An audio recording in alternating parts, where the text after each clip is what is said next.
Last turn पे कहां तक हो गया था? डेंसिटी तक हो गया था, है ना? और डेंसिटी पे हमने पॉइंट लिखवा दिए थे दोनों, ठीक है ना? अब इससे आगे लेते हैं।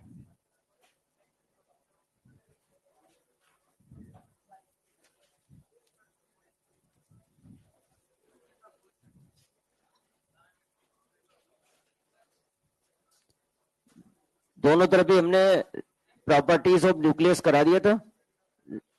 रेडियस हो गया था, मास हो गया था, वॉल्यूम हो गया था, और डेंसिटी हो गया था। और डेंसिटी बता दिया था कि nucleus behaves like a liquid drop. यहां तक दोनों पे लिखा दिया था भाई। ठीक है, लिखिए question.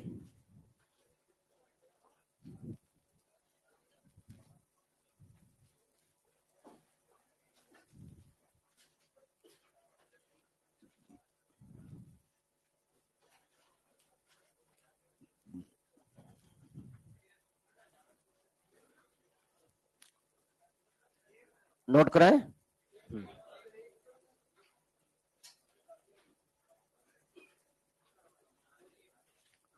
Two nucleus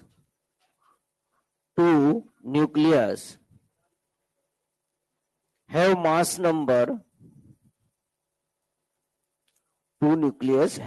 number 27 and 64. Find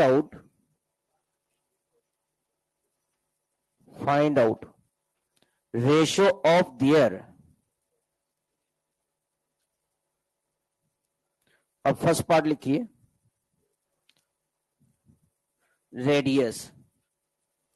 second part लिखिए, वॉल्यूम। थर्ड पार्ट लिखिए, मास। और फोर्थ पार्ट लिखिए, डेंसिटी। हाँ भाई, फर्स्ट बताओ रेडियस का रेशियो क्या आएगा? 3:4, because radius are proportional to a power 1/3. सो यहां से R1 अपॉन R2 ये हो जाएगा A1 अपॉन A2 पावर 1/3, और ये 27/64 पावर 1/3, तो ये हो गया 3:4।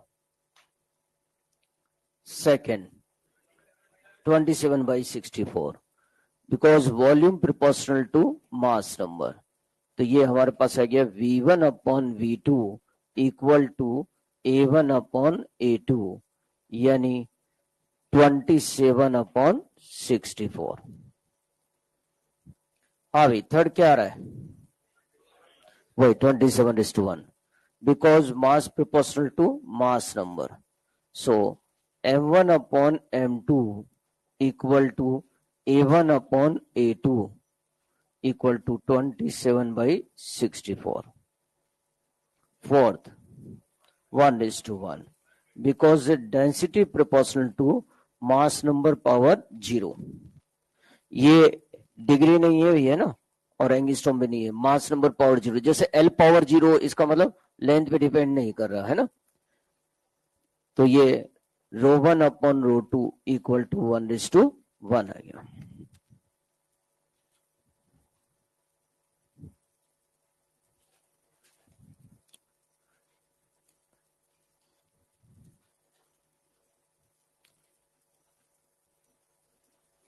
लिखिए next question.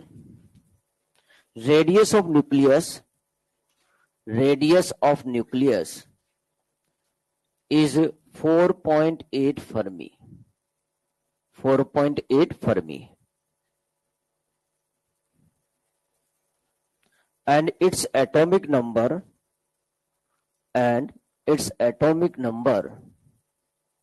is 30. Find out number of neutron. Find out number of neutron.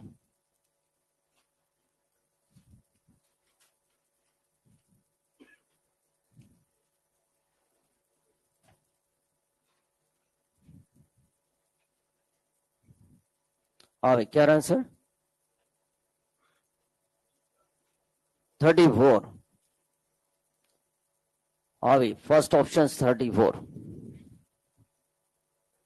और क्या रहा है? ये आ रहा है। कितनों क्या आ रहा है आंसर? ये 34. Very good, +4 marks. क्योंकि देखिए रेडियस की बात करें तो हमें पता है radius r equal to r0 a power 1/3। यहां से हम कैलकुलेट करें a पावर 1/3 तो ये हो जाएगा r/r0 और क्यूब कर दें तो ये क्यूब हो गया a। ठीक है, वैल्यू रख दें तो ये 4.8 फर्मी अपॉन 1.2 फर्मी पावर 3। सो 4 की पावर 3 यानी 64 आ गया। अब हमें निकालना है number of neutron. So number of neutron n equal to a minus Z. 64 minus 30 ये आ गया 34।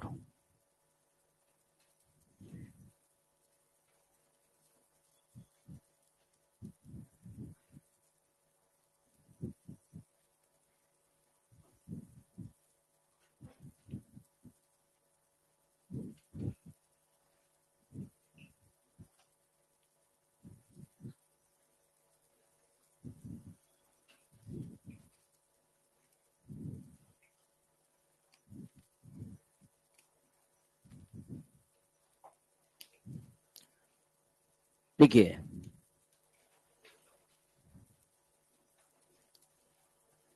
Radius of nucleus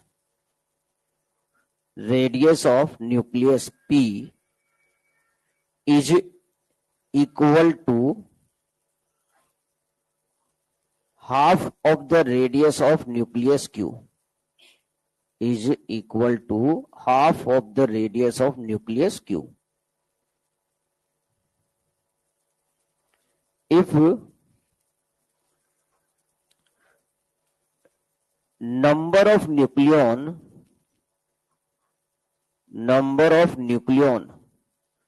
in nucleus Q is 72 and number of neutron in nucleus P is 5. Find out atomic number of nucleus P. Find out atomic number of nucleus P.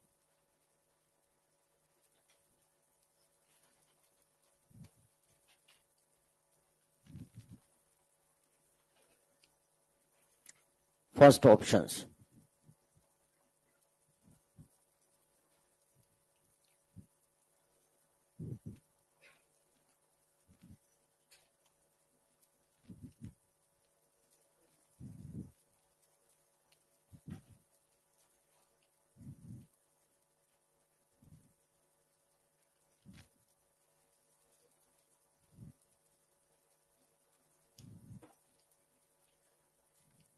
भाई और क्या आ रहा है answer?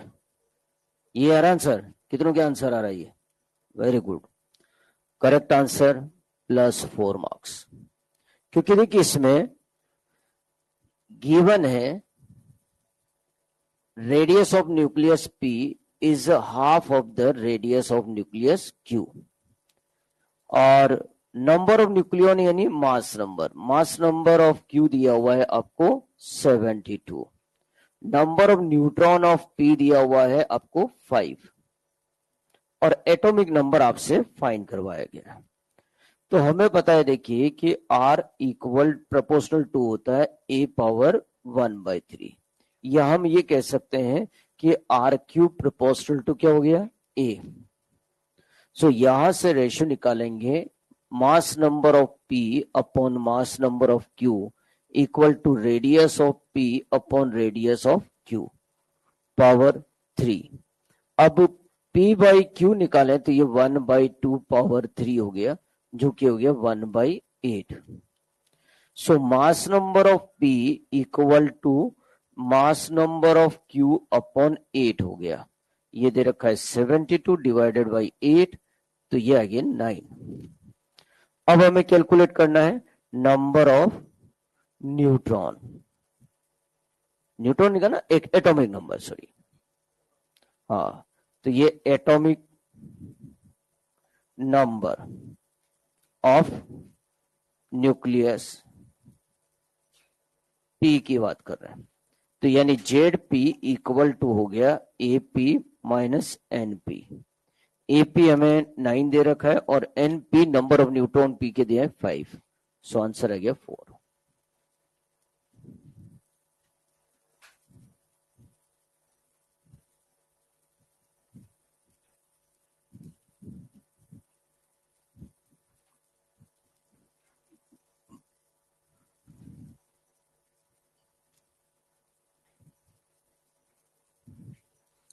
कोई confusion इसमें नहीं है? Next question,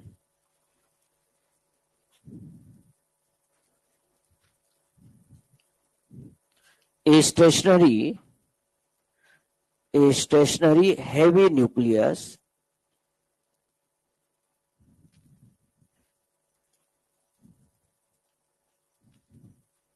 breaks into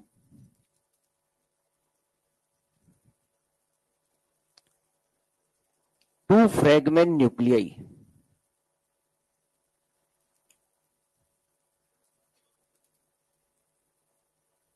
if ratio of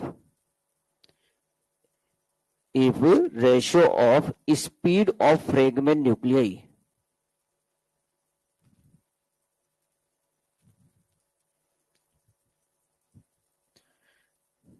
is 2:1, if ratio of speed of fragment nuclei is 2:1, then find out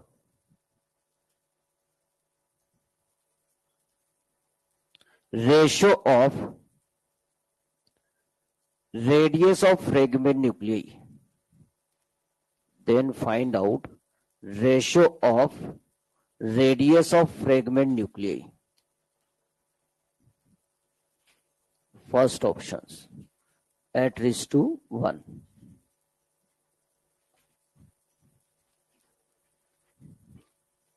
जो भी आपका आंसर आए लिखाते जाइए।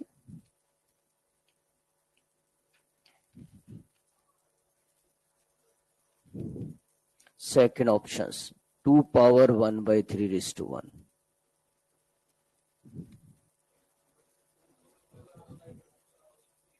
Third 1 raised to 2 की पावर 1/3।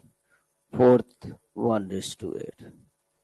चारों ऑप्शंस हो गए तो पूरे। अब कोई ऑप्शंस की आवश्यकता नहीं है। फर्स्ट कितनों क्या आ रहा है?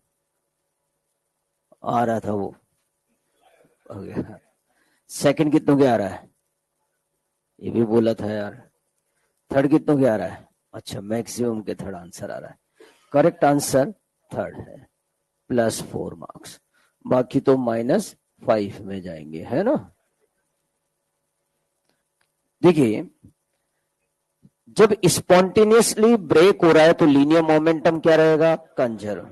तो लीनियर मोमेंटम यहां हम कंजर्व कर लें तो m1v1 इक्वल टू m2v2, और इससे हमारे पास आ गया m1 upon m2 equal to v2 upon v1। ठीक है, अब आप यहां पर देख सकते हैं कि डेंसिटी तो सेम ही रहेगी न्यूक्लियस की, न्यूक्लियस की डेंसिटी न्यूक्लियस की साइज पे डिपेंड नहीं करती। तो हम यहां पर लिख सकते हैं मास को 4/3 pi r1 cube into density upon 4/3 pi r2 cube into density equal to V2 upon V1। Density same रहेगी, ठीक है। सो ये डेंसिटी तो कैंसिल हो गया, 4/3 पाई से कैंसिल हो गया, और ये हमारे पास आ जाएगा R1 upon R2 equal to V2 upon V1 power 1/3। अब स्पीड का रेशियो दिया था हमें 2:1, तो फिर 1:2 हो जाएगा invert, power 1/3। So 1 upon 2 to the power 1/3। कोई कंफ्यूजन इसमें?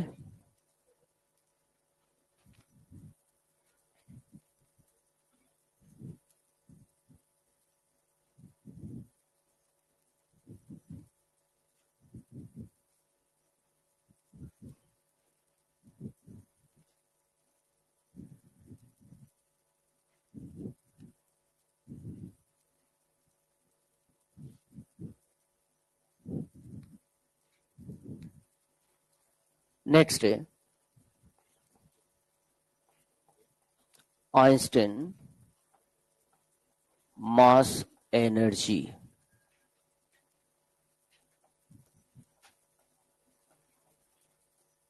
Equivalence relation.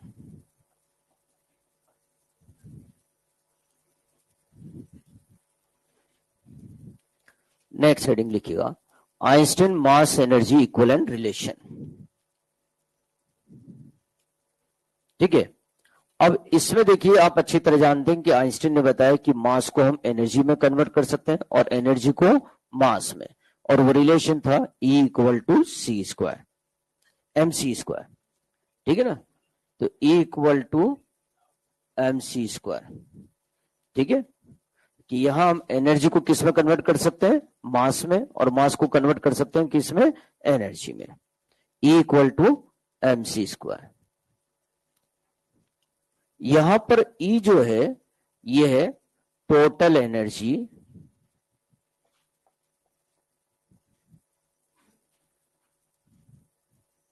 Associated with mass M mass से एसोसिएट टोटल एनर्जी है। M यहां पर है इफेक्टिव मास।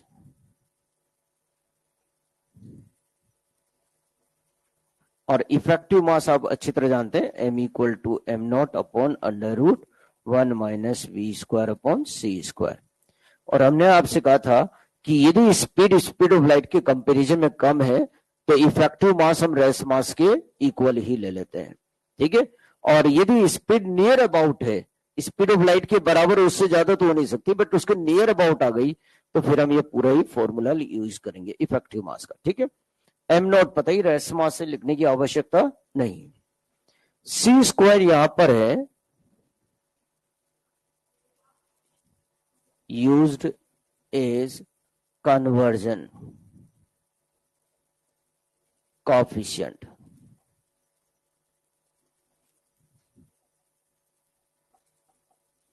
इसे किस तरह से यूज करें हम, कन्वर्जन कोएफिशिएंट की तरह, जो कि मास को और एनर्जी को मास में कन्वर्ट करेगा। इसकी value square equal to 9 into 10 to the power 16 metre square पर सेकंड स्क्वायर, या फिर कह सकते हैं जूल पर केजी, या फिर सी स्क्वायर की वैल्यू आप लेंगे अप्रोक्सीमेट 931 मेगा इलेक्ट्रोवोल्ट पर AMU।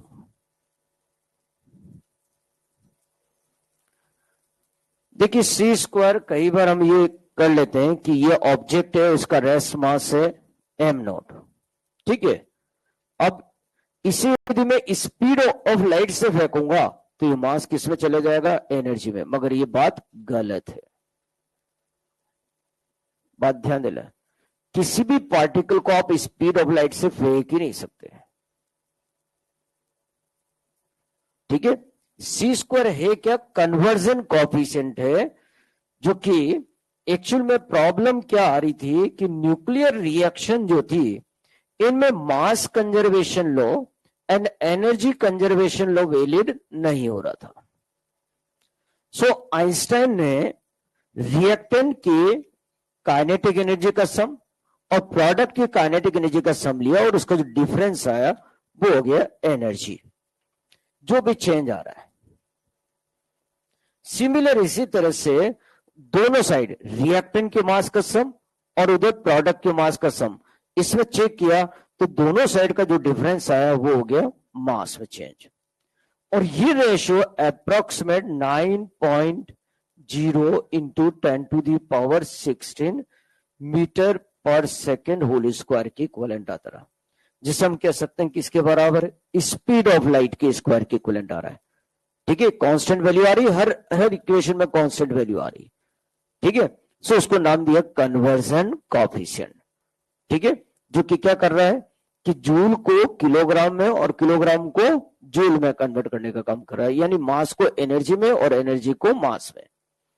प्रॉब्लम क्या है फिर समझिए एक बार, न्यूक्लियर रिएक्शन में रिएक्टेंट और फाइनली प्रोडक्ट, रिएक्टेंट का मास ज्यादा है और प्रोडक्ट का मास कम हो गया, जो कि जितना इनिशियल में टोटल मास था उतना ही फाइनल में मास होना चाहिए, तभी तो मास कंजर्वेशन लॉ वैलिड होगा, मगर ऐसा नहीं हो रहा। तो आइंस्टाइन ने कहा कि जितना मास में लॉस हुआ है रिएक्टेंट और प्रोडक्ट के में, उसे आप सी स्क्वायर से मल्टीपल कर दीजिए तो वो डिफरेंस किस में चले गया, एनर्जी में। ठीक है, वो डिफरेंस एनर्जी में, और वो रियलिंग में जब इधर की काइनेटिक एनर्जी का सम और प्रोडक्ट के काइनेटिक एनर्जी के सम का डिफरेंस देखा तो उसी के बराबर आ रहा है। तो यानी ये आइंस्टाइन बताया कि ओनली मास कंजर्व नहीं होता, ओनली एनर्जी कंजर्व नहीं होता, मास प्लस एनर्जी कंजर्व होगा। क्लियर है बात, कोई डाउट तो नहीं इनमें। ठीक है, तो c square used as conversion coefficient, जिसकी वैल्यू स्पीड ऑफ लाइट के स्क्वायर के इक्वल आता है, क्योंकि क्वेश्चन आ सकता है सी स्क्वायर इज, तो यदि ऑप्शंस में दे रखा है E equal to M C square में सी स्क्वायर क्या है, तो ये यूज्ड एज कन्वर्जन कोएफिशिएंट, जिसकी वैल्यू किसके इक्विवेलेंट है, स्पीड ऑफ लाइट की स्क्वायर के इक्विवेलेंट। ठीक है, क्लियर होगी बात है।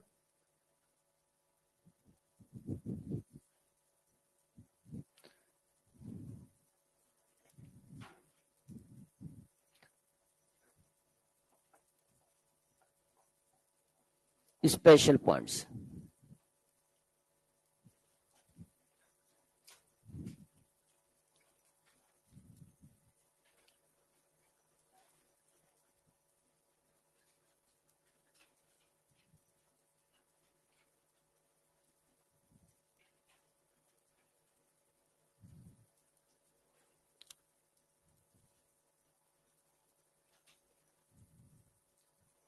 तो इसमें लिखिएगा टोटल एनर्जी यानी एनर्जी प्लस मास। ये कौन सी एनर्जी हुई, काइनेटिक एनर्जी। ठीक है ना, तो टोटल एनर्जी या फिर कहते हैं energy plus mass, always conserved, always conserved.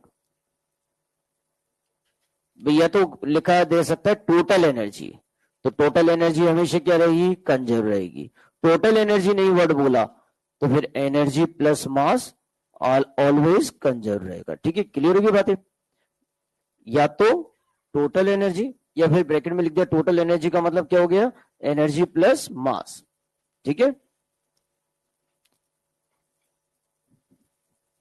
Next total energy, second point है ना, इक्वल टू होगा rest mass energy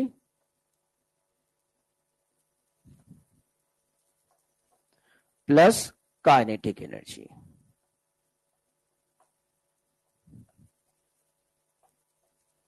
total energy equal to rest mass energy plus kinetic energy. तो किसी रिएक्शन में हो सकता है कि आपसे ऐसा भी कह दे कि रिएक्टेंट की काइनेटिक एनर्जी और प्रोडक्ट की काइनेटिक एनर्जी का डिफरेंस बताओ। तो देखिए टोटल एनर्जी रिएक्टेंट की जो इनिशियल में होगी वही टोटल एनर्जी फाइनल होनी चाहिए। अब टोटल एनर्जी किसके बराबर है? Rest mass energy plus kinetic energy, ठीक है ना। तो आप हर एक के rest mass energy, total energy तो क्या हो गया ये mc², नजर आ रहा, ठीक है। वो m कौन सा मास है? इफेक्टिव मास। रेस्ट मास एनर्जी का मतलब रेस्ट कंडीशन में जो मास होगा, ठीक है। So rest mass energy m0c² plus kinetic energy क्या हो गया? Half m0v²। तो टोटल एनर्जी जैसे मुझे रिएक्शन में निकालनी है तो रेस्ट मास एनर्जी जिस भी पार्टिकल की उसकी इंटू c² प्लस उसकी काइनेटिक एनर्जी, फिर नेक्स्ट पार्टिकल है तो उसकी rest mass energy plus kinetic energy, ऐसे फाइनल में कर देंगे, ठीक है। क्लियर होगी बात है। मगर टोटल एनर्जी क्या रहेगी? कंजर्व रहेगी। हाँ बिल्कुल सही कह रहे हैं, सही कह रहे हैं, सही कह रहे हैं। बात सुनो, मैंने मेट्रो वेव में आपको बताया था कि यदि मूविंग पार्टिकल की स्पीड स्पीड ऑफ लाइट का 1/100 पार्ट है तब भी हम इफेक्टिव मास को रेस्ट मास के इक्विवेलेंट लेते हैं, क्योंकि देखिए v इक्वल टू c/100 है तो v अपॉन c ये वैल्यू 10⁻⁻² हुआ।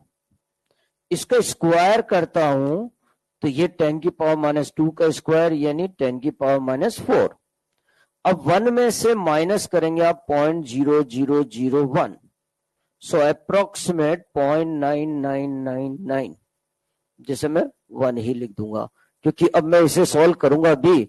m equal to m0 upon √1 minus v² upon c², so m approximate equal to m0। Is it clear? No doubt.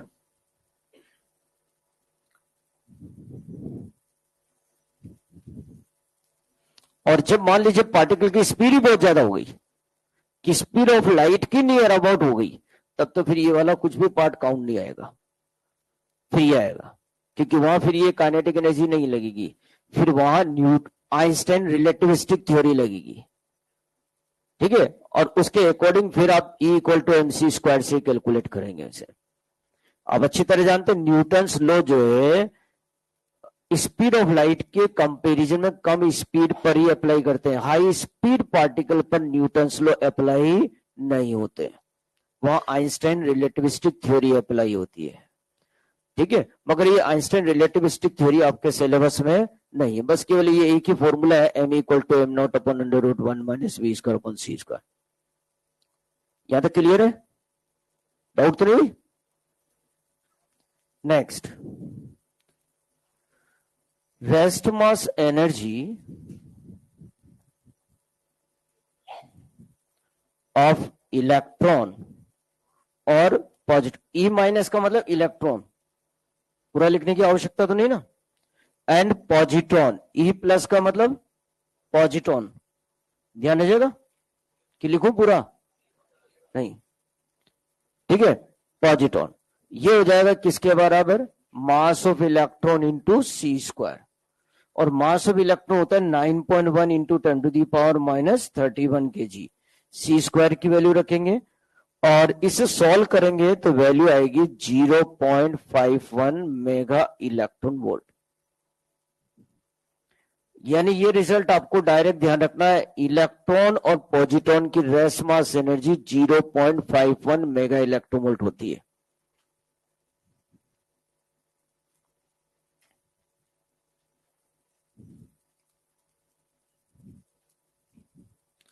One kilowatt hour, kilowatt hour किसकी unit है? Energy की, है ना।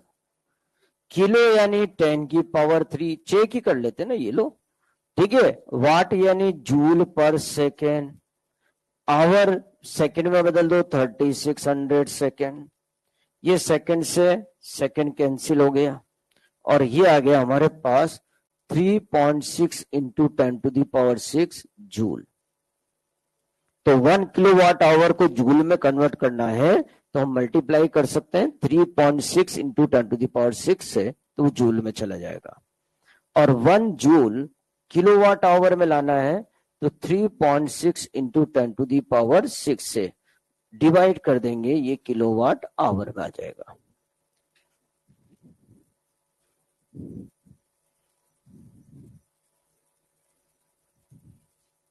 योग्य note.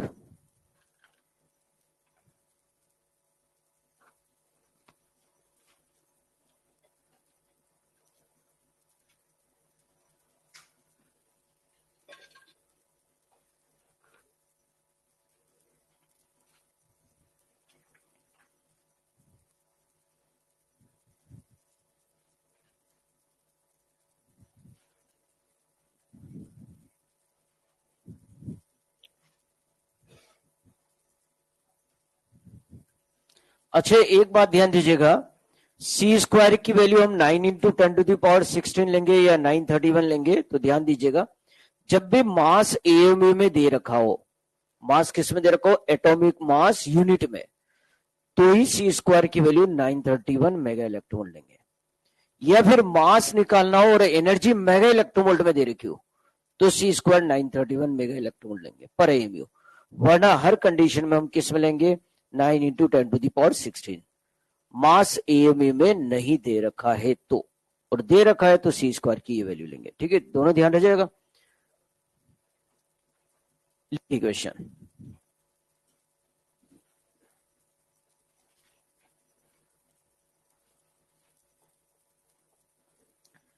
if 5 microgram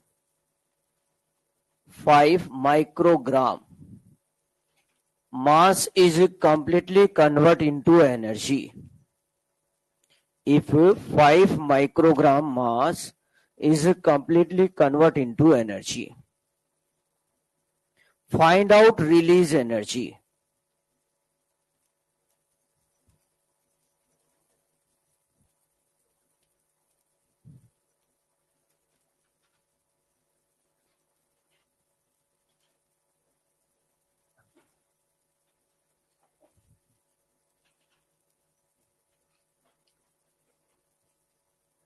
हाँ भाई, कितना आ गया? जो भी आपका आंसर आया लिखते हैं ऑप्शंस में।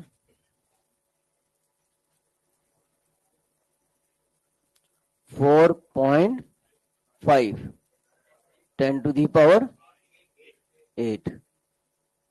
हाँ भाई, नेक्स्ट क्या आ रहा था आंसर?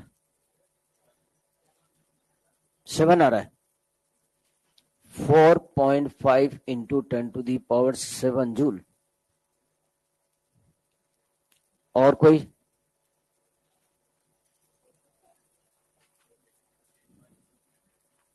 फर्स्ट कितनों क्या आ रहा है answer? Very good, correct answer first +4, second गलत है भाई, है ना, ध्यान रखें, क्योंकि ये मास आपको दे रखा है 5 माइक्रोग्राम। तो देखिए 5 माइक्रो यानी 10⁻⁻6, और ग्राम को किलोग्राम में लाएंगे 10⁻³ किलोग्राम। इससे ये मास हमारे पास हो गया 5 इंटू 10⁻⁻9 किलोग्राम। अब एनर्जी कैलकुलेट करें, E = mc²।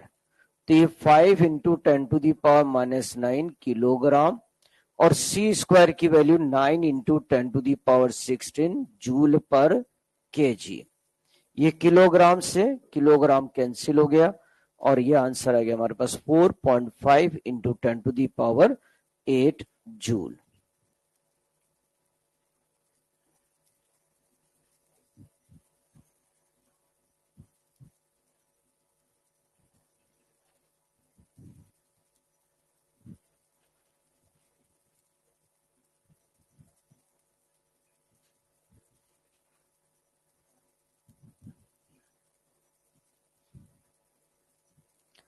Next question,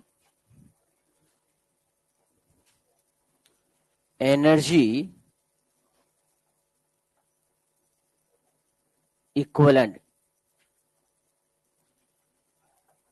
to 0.02 AMU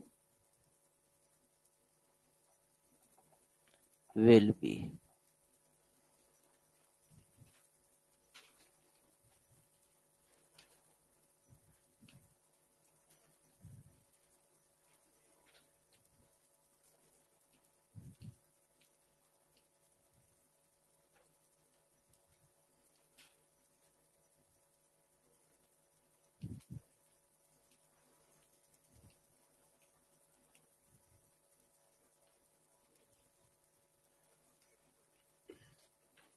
हाँ भाई, क्या रहा आंसर?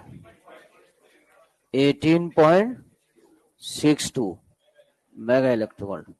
इसके अलावा आ रहा है क्या आंसर? कितनों के आ रहा है ये आंसर? Very good, +4 marks. किसी का भी नेगेटिव नहीं हुआ, सही है। एनर्जी इक्विवेलेंट टू, देखिए 0.02 AMU, यानी क्या दे रखा है? मास। इस मास की इक्विवेलेंट एनर्जी निकालेंगे तो वही Einstein mass energy relation E=mc² से। मास हमें दे रखा है 0.02 AMU। तो अब AMU में मास है ना, तो क्लियर है C² की वैल्यू 931 मेगा इलेक्ट्रॉन पर AMU है। ठीक है, अब क्लियर समझ में आ रहा है? देखिए ये C² इज कन्वर्जन कोएफिशिएंट है, वरना हर जगह हम C² की वैल्यू स्पीड ऑफ लाइट ही लेते हैं, है ना। तो अब ये AMU से AMU क्या हो गया? कैंसिल हो गया। और ये सॉल्व करेंगे तो ये वैल्यू आई 18.62 मेगा इलेक्ट्रॉन। ठीक है, नेक्स्ट क्वेश्चन।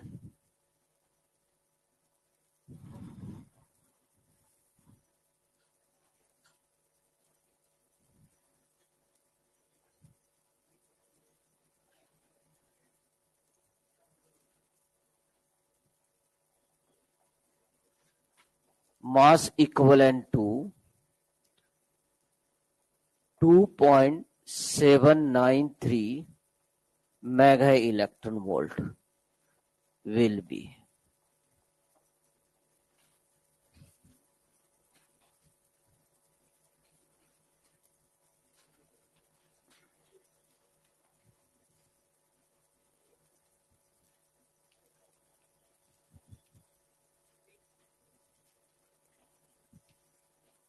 हाँ भाई, क्या आ रहा है?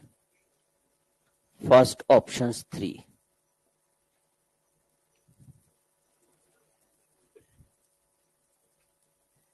0.003।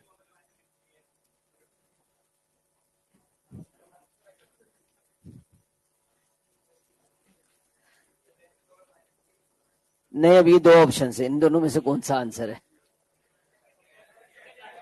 फर्स्ट कितनों का आंसर नहीं आ रहा? ठीक है, सेकंड कितनों का आंसर है? सही है, वेरी गुड, करेक्ट आंसर है सेकंड, +4। ठीक है ना। तो ये हो गया हमारे पास एनर्जी E=mc²। मास दे रखा है हमारे को, तो मास तो फाइंड करना है, तो E/c²। एनर्जी 2.793 मेगा इलेक्ट्रोवोल्ट में। अब एनर्जी मेगा इलेक्ट्रोवोल्ट में ना, तो अब हम यहां पर लेंगे, यदि एनर्जी जूल में होती है तो C² लेते हैं 9 × 10⁻16। मेगा इलेक्ट्रोवोल्ट में तो 931 मेगा इलेक्ट्रोवोल्ट पर AMU। और इससे ये आ गया 0.003 AMU।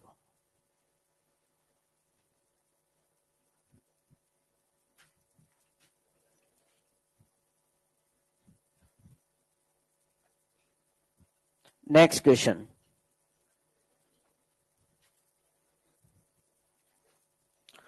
Total energy, next question लिखिए, total energy of a moving electron, total energy of a moving electron is 3.55 mega electron volt। 3.55 mega electron volt. हाँ भाई, find out it's kinetic energy.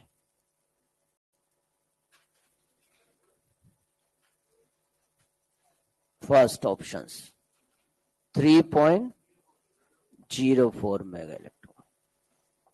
हाँ भाई, सेकंड ऑप्शन बताओ, जिसका भी answer आ रहा हो इसके अलावा।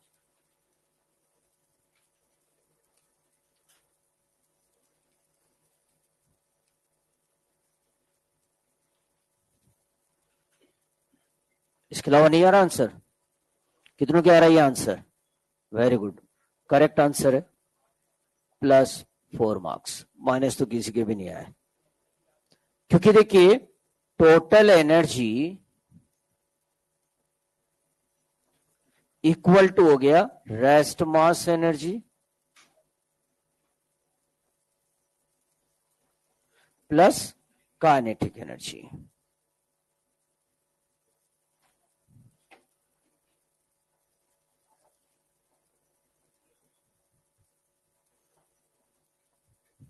अब टोटल एनर्जी आपको दे रखा है 3.55 मेगा इलेक्ट्रोवोल्ट।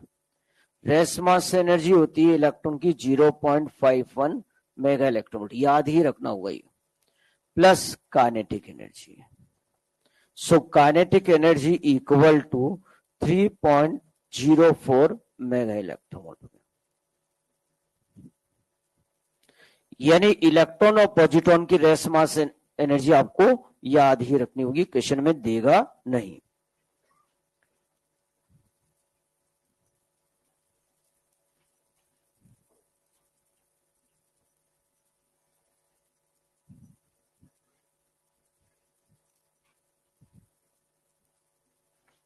अब देखिए फिजन हो फ्यूजन हो सभी न्यूक्लियर रिएक्शन में मास में लॉस होता है, और जितना मास में लॉस हुआ उसके बराबर ही एनर्जी रिलीज हो जाती है। वही उसको मास को जितना लॉस हो गया उसको सी स्क्वायर से मल्टीप्लाई कर देंगे। तो फ्यूजन एंड फ्यूजन से रिलेटेड क्वेश्चन जहां हम फ्यूजन फ्यूजन डिस्कस करेंगे वहीं पे लेंगे। अभी तो केवल हमने कन्वर्ट करना बताया कि मास एनर्जी में और एनर्जी मास में कन्वर्ट हो रहा है आइंस्टाइन के अकॉर्डिंग। ठीक है, अब आगे बढ़ते अपन। अगला पॉइंट है mass defect.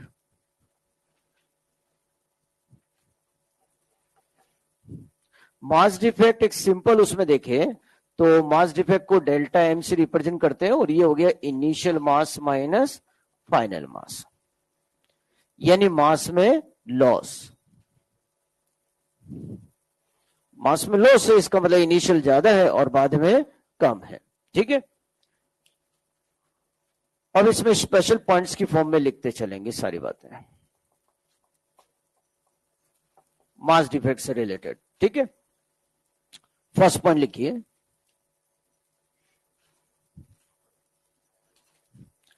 mass of nucleus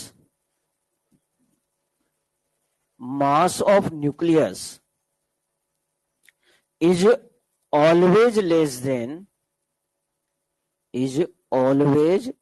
than sum of masses of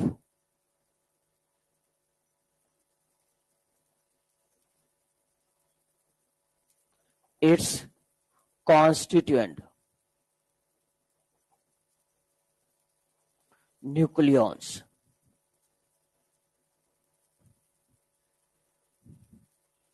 This difference in mass is called mass defect।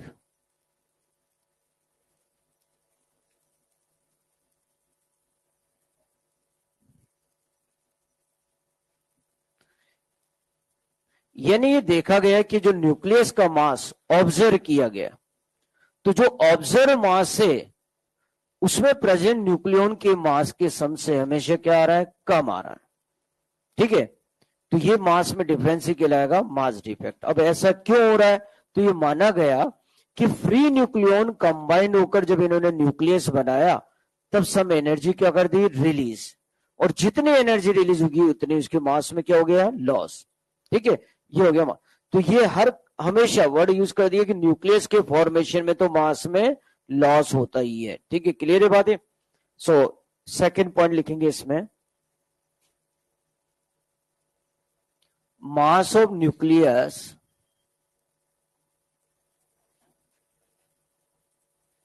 ZXA। ठीक है, क्या बताया था भाई, न्यूक्लियस का मास न्यूक्लियन के मास के सम से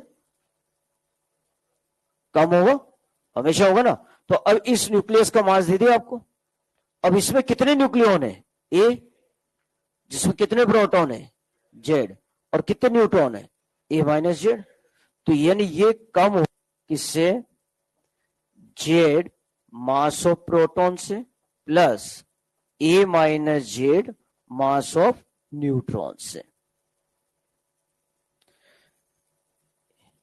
तो ये वाला रिलेशन भी आपके क्वेश्चन आ जाता है, ये फिक्स है हमेशा, न्यूक्लियस का मास जिन न्यूक्लियन से मिलकर बना उनसे वो हमेशा कम रहेगा। जेड क्या है यहाँ पे?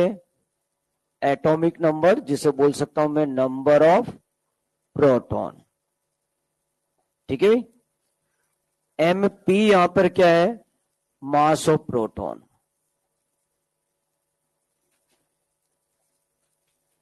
मास of proton. A minus Z number of neutron. और M N mass of neutron.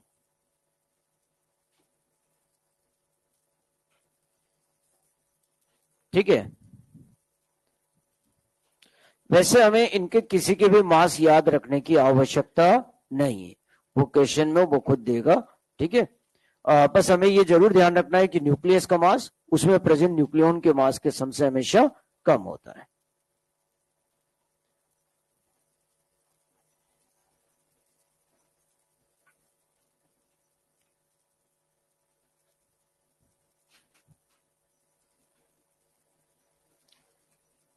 Third point,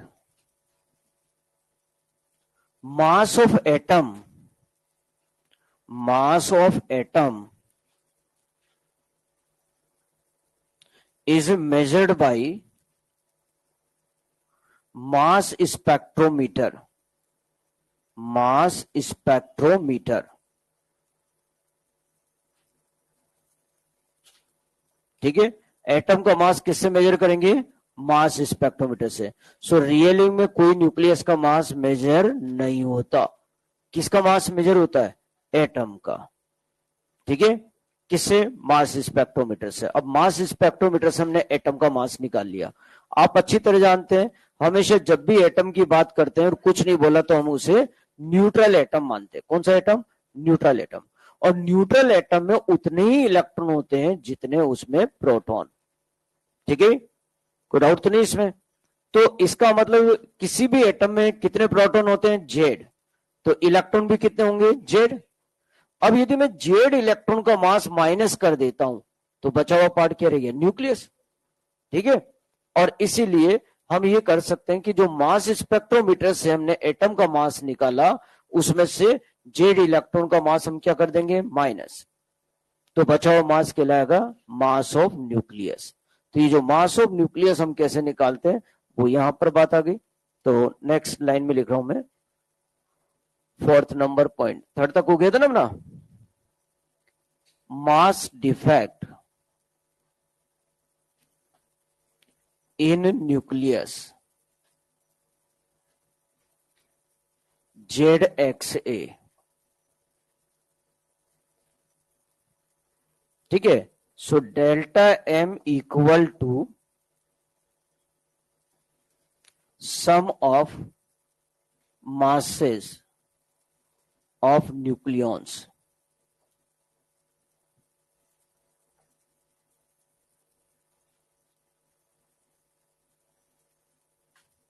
minus mass of nucleus ZXA। भाई इन दोनों के मास का डिफरेंस ही तो है मास डिफेक्ट। न्यूक्लियन के मास का सम ज्यादा आ रहा है और न्यूक्लियस का मास कम है, तो वही तो मास में डिफरेंस आ रहा है, मास डिफेक्ट हो गया। ठीक है। अब किसका मास ज्यादा है? तो इनिशियल में क्या थे? फ्री न्यूक्लियन, और कंबाइन होकर क्या बनाया? न्यूक्लियस। तो फाइनल तो किसका मास हो गया? न्यूक्लियस का। और इनिशियल किसका हो गया? फ्री न्यूक्लियंस का। अब मैं इसे ऐसे लिख सकता हूं, डेल्टा M इक्वल टू, देखिए कितने प्रोटॉन हो गए? जेड। और एक प्रोटॉन का मास MP plus A minus Z mass of neutron minus ये क्या हो गया? मास ऑफ न्यूक्लियस ZX है।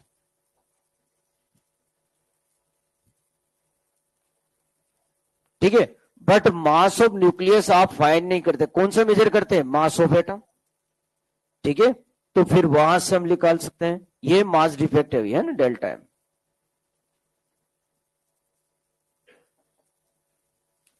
Because mass of nucleus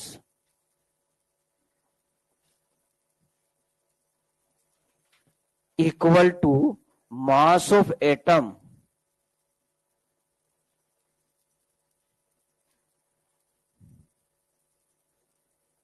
Z X A minus क्या हो जाएगा, जेड मास ऑफ इलेक्ट्रॉन। जब आप न्यूक्लियस का मास निकाल रहे हैं तो उस एटम के मास में से जेड मास ऑफ इलेक्ट्रॉन क्या कर देंगे, माइनस।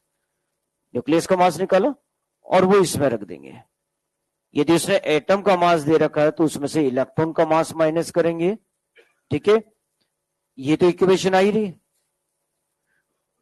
अब एक्चुअल में न्यूक्लियस का मास नहीं मेजर करते, मास स्पेक्ट्रोमीटर से किसका मास मेजर करते हैं, एटम का। तो एटम में से इलेक्ट्रॉन का मास माइनस करके और यहां रख देंगे। ये आ गया हमारे पास mass defect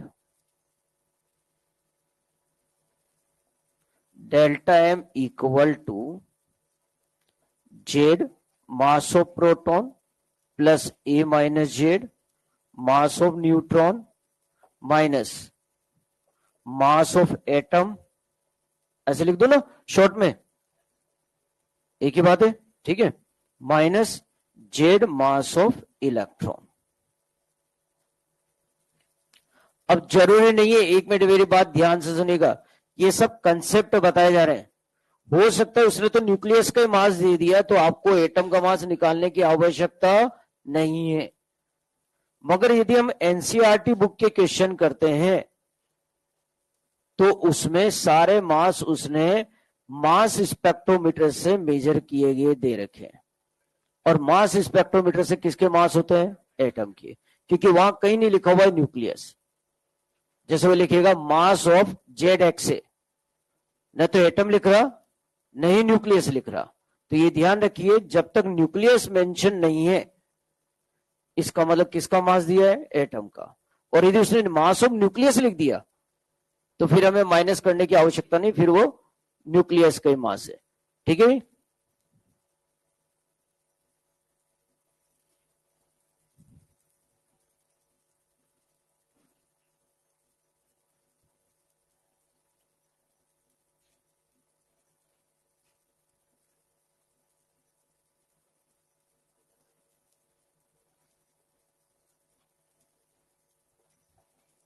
mass defect in nuclear reaction। तो ये न्यूक्लियर रिएक्शन है A plus B X plus Y. और इसमें आप अच्छी तरह जानते हैं ये जो दे रखे हैं ये कहलाते हैं रिएक्टेंट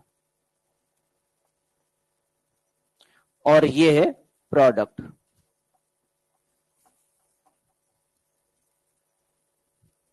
तो अब मैं मास डिफेक्ट यदि निकालता हूं, मास डिफेक्ट डेल्टा एम, तो क्या हो जाएगा, initial mass minus final mass.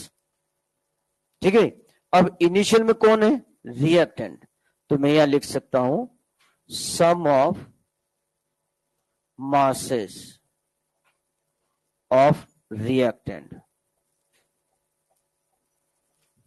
Minus sum of masses of product। sum of masses of reactant minus sum of masses of product। ठीक है, मास डिफेक्ट जब रिएक्शन में हमें निकालना है तो हम इस तरह से निकालेंगे।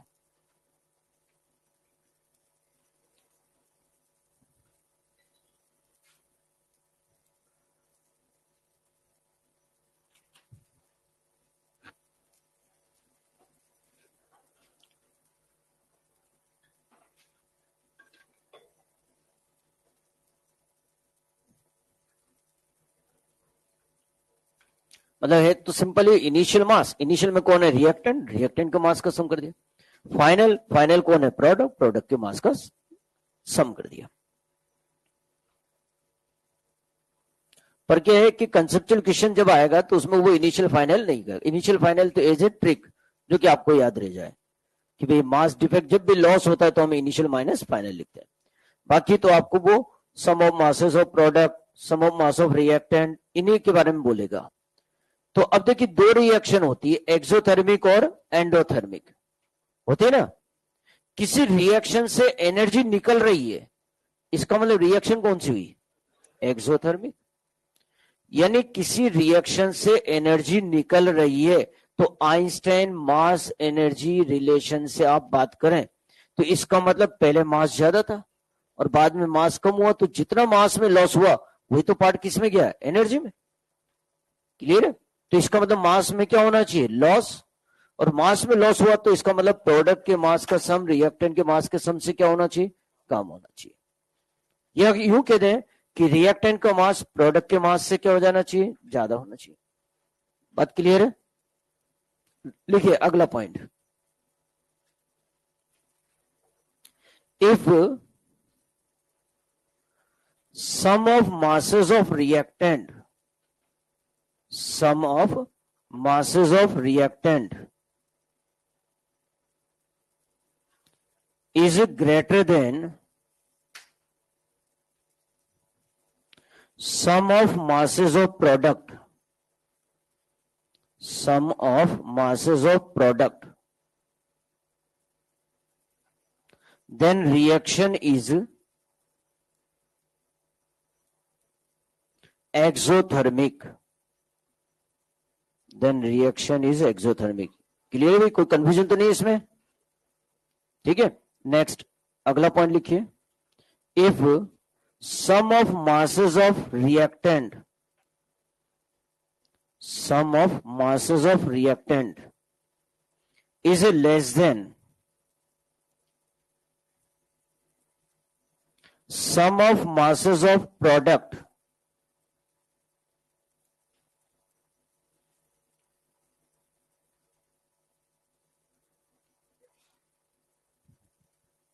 then reaction is endothermic. ठीक है, तो रिएक्शन एक्सोथर्मिक होगी या एंडोथर्मिक, वो आप नाप ही देख सकते हैं कि भाई रिएक्टेंट का मास का सम प्रोडक्ट से ज्यादा है या कम, या फिर रिवर्स में भी कह सकते हैं कि यदि प्रोडक्ट के मास का सम कम आ रहा है तो इसका मतलब मास में लॉस हो रहा है, एनर्जी क्या हो रही है, रिलीज हो रही है, और ज्यादा आ रहा है तो एनर्जी गेन हो रही है, इसका मतलब रिएक्शन कौन सी होगी, एंडोथर्मिक हो गई। नेक्स्ट है, अगली हेडिंग लिखिएगा, बाइंडिंग एनर्जी।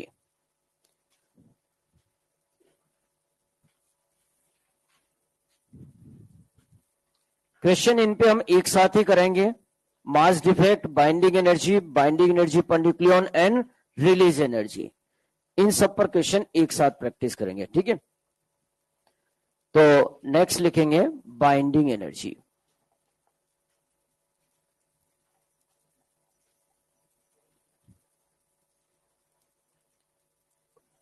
फर्स्ट पॉइंट लिखिए, इसमें भी वही स्पेशल पॉइंट की फॉर्म में आ गई सारा।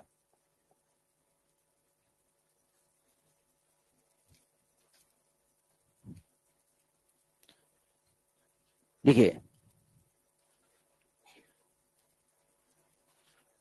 it is a required minimum energy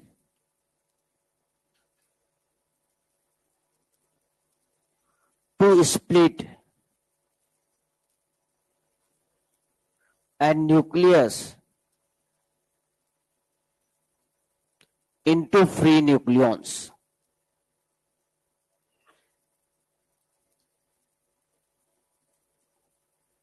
ठीक है, किसी भी न्यूक्लियस को फ्री न्यूक्लियन में ब्रेक करने के लिए जो रिक्वायर्ड मिनिमम एनर्जी है वही क्या कहलाएगी, बाइंडिंग एनर्जी। जैसे एग्जांपल के लिए ये टोटल 5 न्यूक्लियन है, ठीक है, अब इन 5 न्यूक्लियन को मुझे सेपरेट करने के लिए जो एनर्जी देनी पड़ेगी मिनिमम, वो एनर्जी कहलाएगी बाइंडिंग एनर्जी, कि सारे न्यूक्लियन क्या हो जाए, फ्री हो जाए। ठीक है, तो ये मिनिमम एनर्जी कहलाएगी क्या, बाइंडिंग एनर्जी। नेक्स्ट लाइन में लिखिए, binding energy always positive, binding energy always positive, यानी कहने का मतलब बाइंडिंग एनर्जी की वैल्यू 0 हो सकती है या 0 से ज्यादा होगी, मगर नेगेटिव पॉसिबल नहीं है, क्योंकि किसी भी न्यूक्लियस को ब्रेक करने के लिए आपको एनर्जी देनी ही पड़ेगी। ठीक है, नेक्स्ट अगला पॉइंट ले, binding energy is numerically equivalent to binding energy is numerically equivalent to released energy when nucleus was formed, when nucleus was formed। ठीक है, जब न्यूक्लियस बना उस टाइम पर जितनी एनर्जी रिलीज हो गई वो release energy numerically equivalent to किसके है, बाइंडिंग एनर्जी। सो यानी आपको बाइंडिंग एनर्जी की न्यूमेरिकली वैल्यू फाइंड करनी है, तो binding energy equal to delta M C square हो गया। डेल्टा एम यहां पे क्या है, मास डिफेक्ट, और सी स्क्वायर यहां पर लेंगे आप, क्योंकि मास डिफेक्ट एएमयू में होगा, तो सी स्क्वायर हम लेंगे किसमें, 931 mega electronvolt.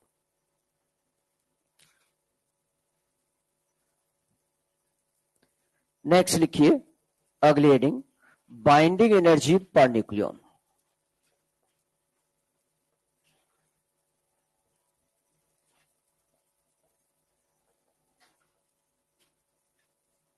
Binding energy per nucleon, इसमें लिखिए फर्स्ट पॉइंट,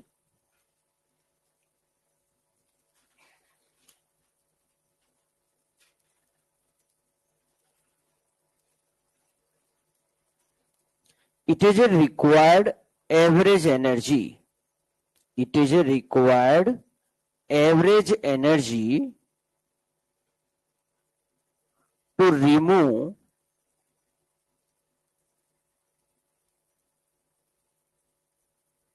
a nucleon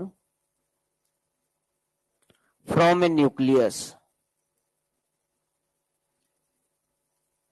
देखिए दोनों में डिफरेंस है।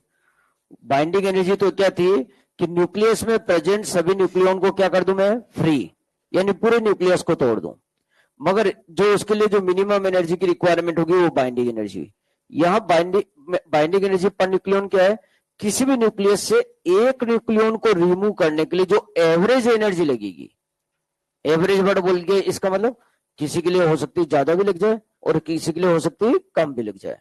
ठीक है ना, जो एवरेज एनर्जी लगेगी वो कहलाएगी बाइंडिंग एनर्जी पर न्यूक्लियन। ठीक है, अब बात आती है, देखो ध्यान से सुनना, एवरेज कैसे निकालते हैं, सभी का सम कर लिया, जैसे एवरेज वेलोसिटी स्पीड निकाले अपन, तो हर इंटरवल में कवर्ड निकालते हैं, स्पीड भी ले सकते हैं आप या डिस्टेंस भी ले सकते हैं, है ना। तो इक्वल इंटरवल में कवर्ड स्पीड ले लिया अपन ने और उतने नंबर से क्या कर दिया, डिवाइड कर दिया, ऐसा भी ले सकते हैं। या फिर वैसे तो यहां पर तो वो हो जाएगा, तो अपन स्पीड एवरेज नहीं लेके किसी नंबर का एवरेज की बात करते हैं, किसी भी वैल्यू की, जैसे एवरेज लाइफ ही ले।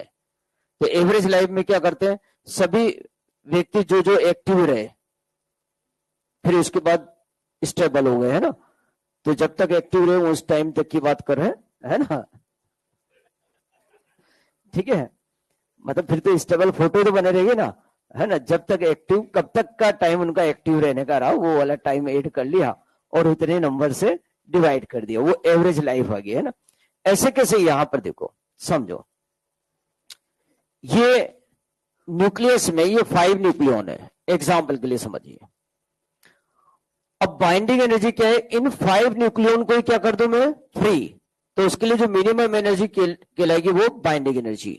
चलिए पहला न्यूक्लियन मैंने फ्री किया, उसके लिए मान लीजिए E1 एनर्जी लगी, सेकंड के लिए E2 लगी, थर्ड के लिए E3 लगी, फोर्थ के लिए क्या लगेगी, E4, और फिफ्थ के लिए तो 0, ये तो फ्री हो गया ना, क्लियर बात। तो टोटल एनर्जी कितनी लगी हुई, तो E1 plus E2 plus E3 plus E4 plus E5, वो खुद वैल्यू चाहे 0 हो मगर टोटल लगी ना इतनी, तो है ना। अब इन 5 का सम कर दूं डिवाइडेड बाई 5, तो एवरेज आ गया ना। तो इन 5 एनर्जी का सम करूंगा वो तो क्या हो गई, बाइंडिंग एनर्जी। और नंबर ऑफ न्यूक्लियन कितने हैं? 5। नंबर ऑफ न्यूक्लियन को क्या कहते हैं? मास नंबर। तो इसका मतलब ये बाइंडिंग एनर्जी पर न्यूक्लियन किसके बराबर आ गया? बाइंडिंग एनर्जी में मास नंबर से डिवाइड कर दें तो एक तरह से बाइंडिंग एनर्जी पर न्यूक्लियन ही बन गई, एवरेज एनर्जी बन गई ना। बात समझ में आ रही है? ठीक है, तो ये एक एवरेज एनर्जी हो गई किसके लिए? एक न्यूक्लियन को रिमूव करने के लिए। तो यानी न्यूमेरिकली सॉल्व करेंगे तो डेल्टा एम सी स्क्वायर, तो बाइंडिंग एनर्जी की वैल्यू ये हो जाती अपॉन ए। यानी आपको बाइंडिंग एनर्जी निकालनी है और बाइंडिंग एनर्जी पर न्यूक्लियन दे रखी है। तो एक न्यूक्लियन की एनर्जी कितनी हुई? Binding energy per nucleon average. तो जितने न्यूक्लियन है उससे मल्टीपल कर देंगे तो वापस क्या आ जाएगी? बाइंडिंग एनर्जी आ जाएगी।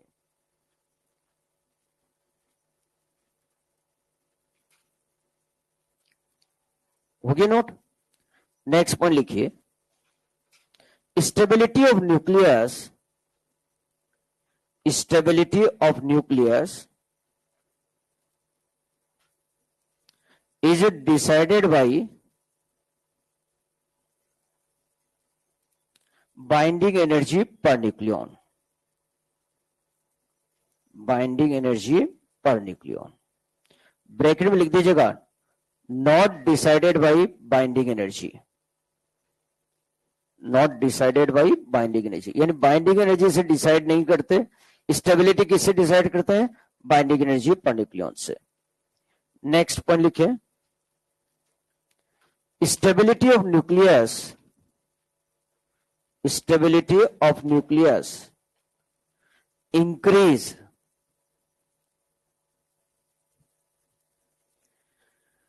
with increasing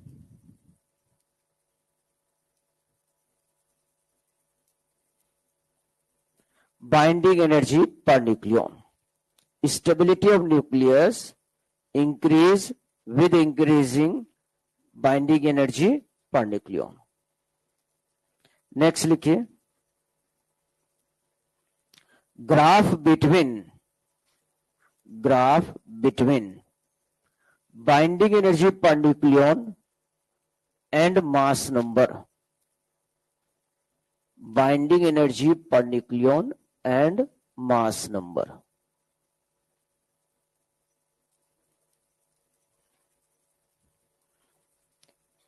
ये बाइंडिंग एनर्जी पर न्यूक्लियन और ये मास नंबर। ठीक है, तो मास नंबर इंक्रीज होने के साथ साथ binding energy per nucleon increase भी हो रही है और डिक्रीज भी हो रही है, may be increase may be decrease. और ये बाइंडिंग एनर्जी पर न्यूक्लियन की value maximum I iron isotopes के लिए, और फिर उसके बाद ये डिक्रीज हो रही है और फिर रैपिडली डिक्रीज होना शुरू हो गया। ये binding energy per nucleon maximum आ रही मास नंबर 56, जो कि आयरन आइसोटॉप से 26Fe56, और इस पर ये बाइंडिंग एनर्जी पर न्यूक्लियन की वैल्यू आ रही है 8.8 मेगा इलेक्ट्रॉन वोल्ट।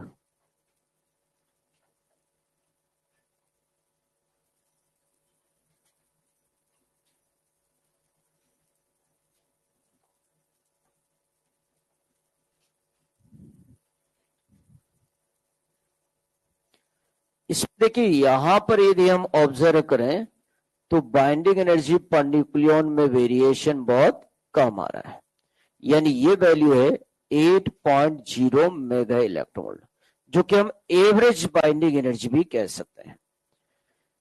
इसे हम ड्रॉ करें तो ये पॉइंट हमारे को मिलता है रेंज मास नंबर 30 से मास नंबर 170 तक। आप अच्छी तरह जानते हैं कि मास नंबर इंक्रीज होने के साथ न्यूक्लियस का वेट भी इंक्रीज होता जाता है, मास प्रोपोर्शनल टू मास नंबर लिखा था। तो इसका मतलब ये 30 से कम वाले इन्हें कह दिया हमने लाइट वेट न्यूक्लियाई, 30 से 170 मिडिल वेट न्यूक्लियाई, और 170 से अबव वो हो गए हेवी न्यूक्लियाई। तो इसे 3 पार्ट में हमने डिवाइड कर दिया। ये है light weight nuclei, light weight nuclei. ये वाले हो गए मिडिल वेट न्यूक्लियाई।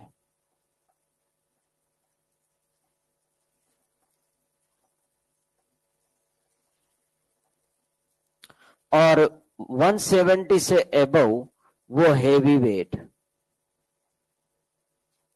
या हेवी न्यूक्लियाई भी कह सकते हैं।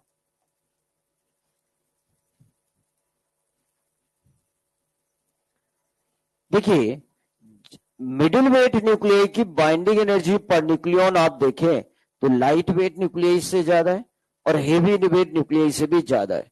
इसलिए इनकी स्टेबिलिटी लाइट और हेवी से ज्यादा है। इसलिए ये न तो हेवी न्यूक्लियाई की तरफ जाएंगे और न ही लाइट न्यूक्लियाई की तरफ जाएंगे। इसलिए मिडिल वेट न्यूक्लियाई का तो नाइदर फ्यूजन नॉर फ्यूजन। क्या होता है फ्यूजन एंड फ्यूजन? फ्यूजन का मतलब एक न्यूक्लियस का 2 एंड मोर देन 2 पार्ट में ब्रेक होना, ये प्रोसेस कहलाता है फ्यूजन। फ्यूजन का मतलब है 2 and more than 2 light nuclei का सिंगल न्यूक्लियस की फॉर्म में कंबाइन होना, ये प्रोसेस कहलाता है फ्यूजन। सो फ्यूजन ओनली लाइट न्यूक्लियाई में पॉसिबल है। लाइट न्यूक्लियाई कंबाइन होकर मिडिल साइज में आ रही, एनर्जी रिलीज हो रही, ये प्रोसेस हो गया फ्यूजन। फ्यूजन हेवी न्यूक्लियाई में पॉसिबल है। हेवी न्यूक्लियाई ब्रेक होगा, मिडिल ऑर्डर की तरफ आएगा, एनर्जी रिलीज होगा, ये प्रोसेस है फ्यूजन। फ्यूजन हो या फ्यूजन हो, दोनों कंडीशन में एनर्जी रिलीज होगी, मास में लॉस होता है। यहां पर देखें तो ये न्यूक्लियस है हीलियम न्यूक्लियस, और हीलियम न्यूक्लियस की binding energy per nucleon lithium 6 या लिथियम 7 से ज्यादा होती है। नेक्स्ट है कार्बन 12 की बाइंडिंग एनर्जी पर न्यूक्लियन की वैल्यू नाइट्रोजन 14 से ज्यादा होती है। ऐसे सिमिलर ऑक्सीजन 16 की binding energy per nucleon oxygen 18 या फ्लोरीन 19 से ज्यादा होती है।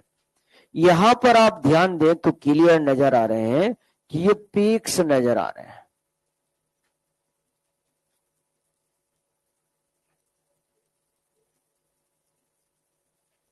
नजर आ रहे हैं?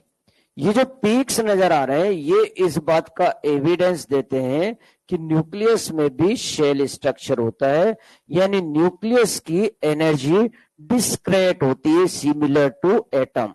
जैसे एटम में एनर्जी डिस्क्रेट होती है, देखिए पहले आती है -13.6 हाइड्रोजन एटम की बात करें, फिर -3.4, फिर -1.51, कंटिन्यू नहीं आ रही ना डिस्क्रेट एनर्जी।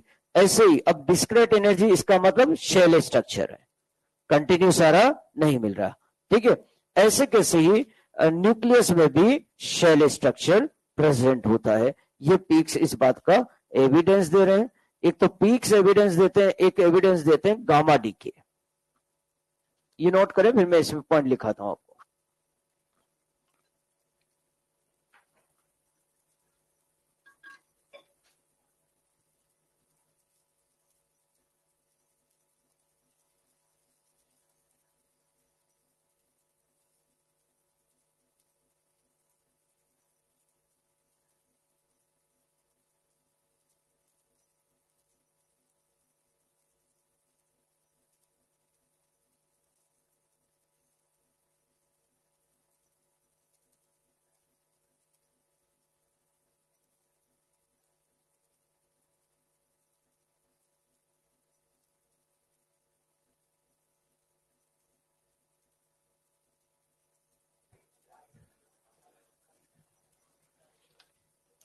ओके भी नोट।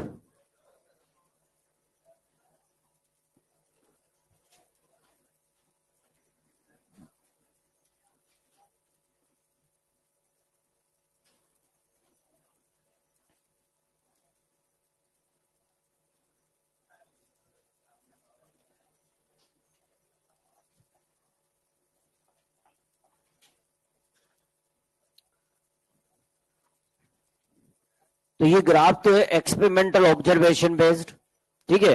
तो इस ग्राफ से जो कंक्लूजन मिल रहे हैं जिससे कि अपने थ्योरेटिकल क्वेश्चन आ सकता है, उन्हें अपन यहां पॉइंट्स की फॉर्म में नोट करते चलेंगे।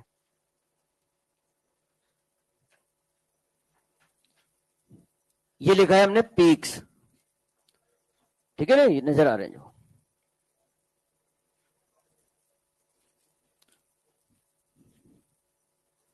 हो गया note?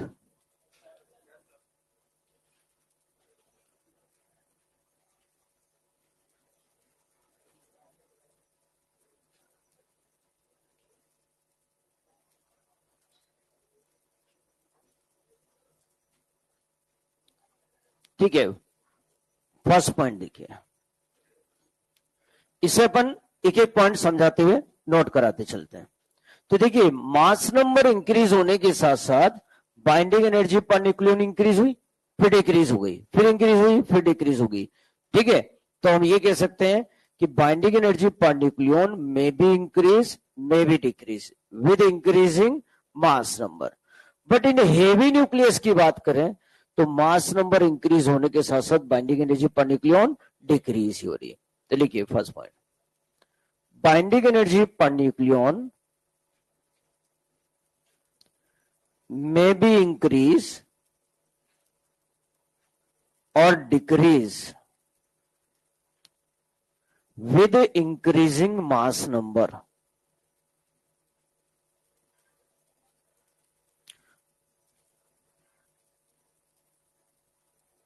But in heavy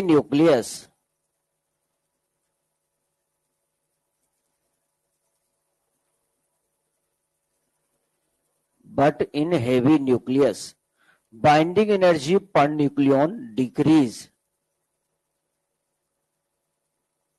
with increasing mass number.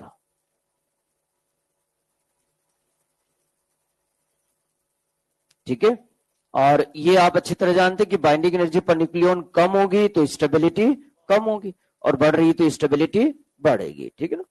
Next second point, अब देखिए, फ्यूजन ओनली किसका हो रहा है? लाइट न्यूक्लियर का, और फ्यूजन किसका होगा?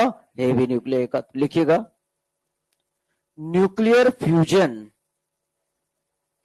Possible in light nuclei. Nuclear fusion possible in light nuclei and fusion possible in heavy nuclei, in heavy nuclei, but in middleweight nuclei, but in middleweight nuclei neither fission nor fusion possible, neither fission nor fusion possible, because binding energy per nucleon of middleweight nuclei, binding energy per nucleon of middleweight nuclei is greater than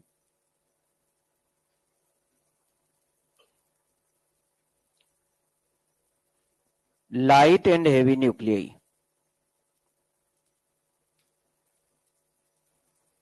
ठीक है,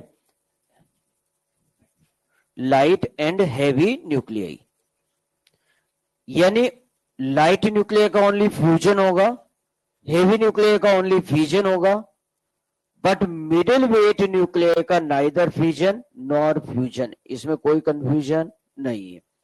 mass number ध्यान रखेंगे 30 से 170, इसके बीच में fusion और fusion possible नहीं। ठीक है, और यदि हो सका हाइपोथेटिकल उसने ग्राफ दिया है तो जरूर नहीं ये नंबर चलेंगे, फिर आप किससे देखेंगे? बाइंडिंग एनर्जी पर न्यूक्लियन से। नेक्स्ट पॉइंट लिखिएगा,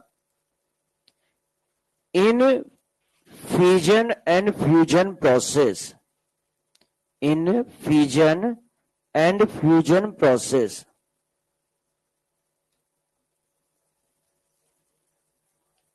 ठीक है, मतलब फ्यूजन प्रोसेस है या फ्यूजन प्रोसेस है, दोनों में ये बातें कॉमन है। सो फर्स्ट पार्ट लिखिए, mass lost, mass lost in both process, mass lost in both process, but mass number is conserved।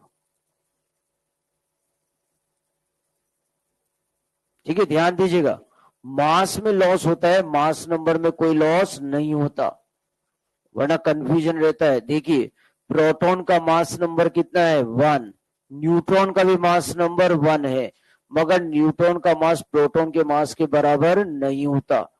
ठीक है, तो यानी लॉस केवल मास में होता है, मास नंबर में लॉस नहीं होता। सेकंड पार्ट लिखिए इसका, energy released, energy released in both process, दोनों प्रोसेस में एनर्जी क्या होगी, रिलीज होगी। नेक्स्ट लिखिए, sum of masses of product, sum of masses of product is less than sum of masses of reactant,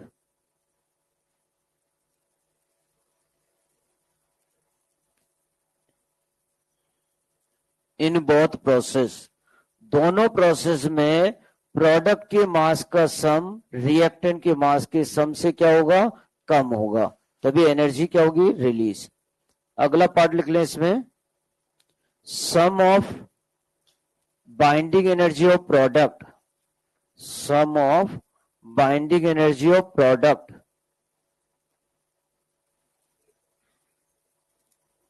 is greater than sum of binding energy of reactant,